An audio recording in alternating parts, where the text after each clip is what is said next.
Hi guys, ఇప్పుడే release event నుంచి వచ్చాము. అయితే లాస్ట్ బట్ వన్ స్పీచ్ రావడం మూలంగా అక్కడ కళ్యాణ్ గారు వెయిట్ చేస్తున్నారేమో అని చెప్పి నెక్స్ట్ కంటిన్యూగా పోస్ట్ ప్రొడక్షన్ టైర్డ్నెస్ వల్ల నా సినిమాకి పనిచేసిన కొంతమంది ఇంపార్టెంట్ పర్సన్స్ పేర్లు నేను చెప్పడం మర్చిపోయాను. అందులో ముఖ్యంగా ఫస్ట్ చెప్పాల్సింది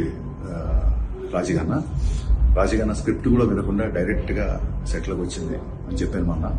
అంటే she always wanted to work with Pawan Kalyan garu. మొత్తం క్యారెక్టరేషన్ స్టోరీ అంతా చెప్పిన తర్వాత అప్పుడు తను ఫస్ట్ షాట్కి వచ్చింది. రాజీ, ఫస్ట్ హాఫ్లో you are the biggest asset to the film. మీకు కళ్యాణ్ గారికి మధ్య వచ్చే కామెడీ సీన్స్ అవన్నీ you did a marvellous job. And please, ఇందాక ఈవెంట్లో కంగారులో కళ్యాణ్ గారు నెక్స్ట్ నా తర్వాత ఆయన మాట్లాడాలి కాబట్టి ఆయన వెయిట్ చేస్తున్నారు. ఆ వెయిట్ చేస్తున్న దాంట్లో నేను యాంగ్జైటీలో త్వరగా ఫినిష్ చేయాలని చెప్పి నీ పేరు చెప్పడం మర్చిపోయాను. Thank you Raji, thank you so much. అలాగే మా ట్రైలర్ టీజర్ కట్ చేసిన బాబ్జీ అండ్ రవి గైస్, ఇవాళ ట్రైలర్ ఏ రేంజ్ లో వెళ్ళిందో నాకు తెలుసు. మీకు నేను అక్కడ స్టేజ్ మీద మీ పేరు చెప్తాం అనుకున్నా, మీ పేరు కూడా మర్చిపోయాను. ఇకపోతే లాస్ట్ బట్ నాట్ లీస్ట్ మా బావ తమన్. మొత్తం బ్యాక్గ్రౌండ్ వర్క్ అయిపోయింది, బ్యాక్గ్రౌండ్ స్కోర్ వర్క్ అయిపోయింది. ఇంకా సేపట్లో ఓవర్సీస్ కి కంటెంట్ పంపడానికి రెడీ అవుతున్నాం. బావా, నీకు ఎన్ని థ్యాంక్స్ చెప్పినా తక్కువే నిజంగా. ఇదే కళ్యాణ్ గారు కూడా చెప్పాను, కళ్యాణ్ గారు నీ గురించి మాట్లాడారు. థ్యాంక్స్ అనేది చాలా చిన్న పదం అవుతుంది బాబా. నేను ఎలాంటి పరిస్థితుల్లో నీ దగ్గరకు వచ్చా నీకు తెలుసు.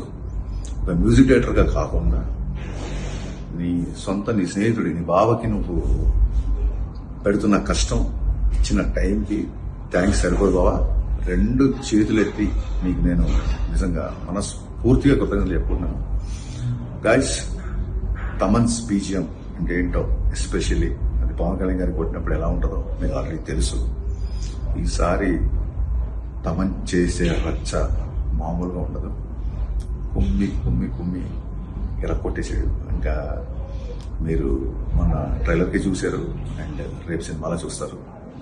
నేను ఎంత అంటే తమన్ దగ్గరకు వచ్చిన తర్వాత నా కాన్ఫిడెన్స్ డబుల్ అయిపోయిందని చెప్పొచ్చు. తమన్ మ్యూజిక్ గురించి మాటల్లో కాకుండా రేపు ఆ సౌండ్, ఆ రీసౌండ్ అన్ని మీరు వింటారు. Love you Baba.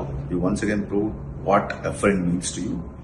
And I'm definitely honoured that you are in my life. Thank you. And Thaman గురించి ఇంకొక ముఖ్య విషయం చెప్పాల్సింది ఏంటంటే, బాబా ఏవి రావట్లేదు, బిజీగా ఉన్నాడు, నువ్వన్నా రా బాబా, మ్యూజిక్ డైరెక్టర్ లేకపోతే అలాగా రిలీజ్ ఈవెంట్కి అని నేను రిక్వెస్ట్ చేశాను. ఏమంటే, ఈ సినిమాకి మ్యూజిక్ డైరెక్టర్ దేవిశ్రీ ప్రసాద్, నేను బ్యాక్గ్రౌండ్ స్కోర్ చేస్తున్నా. బ్యాక్గ్రౌండ్ స్కోర్ చేసినప్పుడు నేను అలా బ్యాక్ ఉంటాను, నన్ను ఎందుకురా స్టేషన్ మీద పిలుస్తున్నావు? పైగా నువ్వు 26 ఉన్న సినిమా 19 తీసుకొచ్చావు, నాకు మ్యూజిక్ చేయడానికి టైం లేదు, ఇంక ఈవెంట్ ఎక్కడ రానుకున్నాడు. ఈ యొక్క మాటతో తమన్ యొక్క సంస్కారం ఎవరెస్ట్ అంత ఎత్తేది వాళ్ళు నాకు.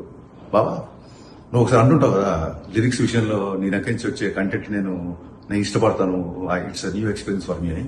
ఇవాళ బాబా నీ సంస్కారం నుంచి, నీ మాట నుంచి, నీ బిహేవియర్ నుంచి నేను కూడా చాలా నేర్చుకుంటున్నాను.